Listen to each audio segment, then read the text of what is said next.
का दिन है और हैदराबाद के इस परिवार में मौत का मातम है।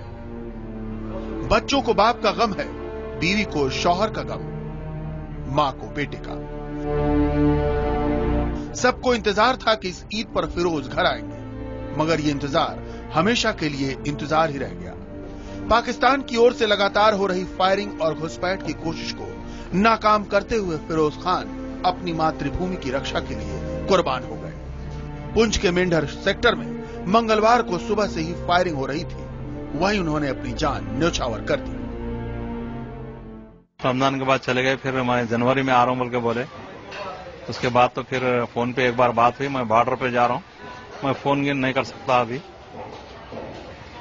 बॉर्डर से आतंकवादी फोन करता हूं बोले उन्होंने। फिरोज खान के साथियों के मुताबिक फिरोज को ईद की छुट्टी मिल गई थी, लेकिन सोमवार की सुबह अचानक पाकिस्तान की तरफ से फायरिंग शुरू हो गई। बाकी साथियों को मोर्चे पर जाता देख फिरोज भी तैयार हो गए। साथियों ने कहा भी कि तुम छुट्टी पर जाने की तैयारी करो।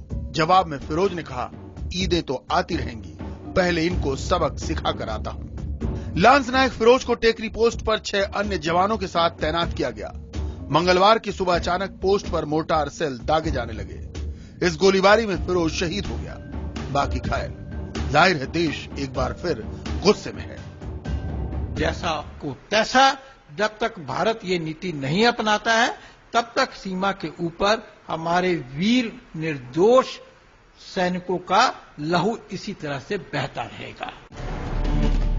केरन सेक्टर में मुंह की खा चुकी पाकिस्तानी सेना अब किसी और रास्ते घुसपैठ कराने को बेताब है। इन दिनों पुंछ के मेंढर, बालाकोट, फॉरवर्ड बालाकोट, डेरी, डबसी, पंजनी, बसूनी, हमीरपुर और मनकोट, सांबा के मंगूचक और खवाड़ा में लगातार फायरिंग जारी है। सितंबर के पहले हफ्ते से लेकर अब तक मेंढर और पुंछ में 30 बार सीज फायर का उल्लंघन हो चुका है। पिछले 3 दिन से पाकिस्तान लगातार पुंछ के मेंढर सेक्टर में भारतीय पोस्टों पर फायरिंग कर रहा है, ताकि बर्फबारी से पहले एक बड़े पैमाने पर घुसपैठ करवाई जा सके।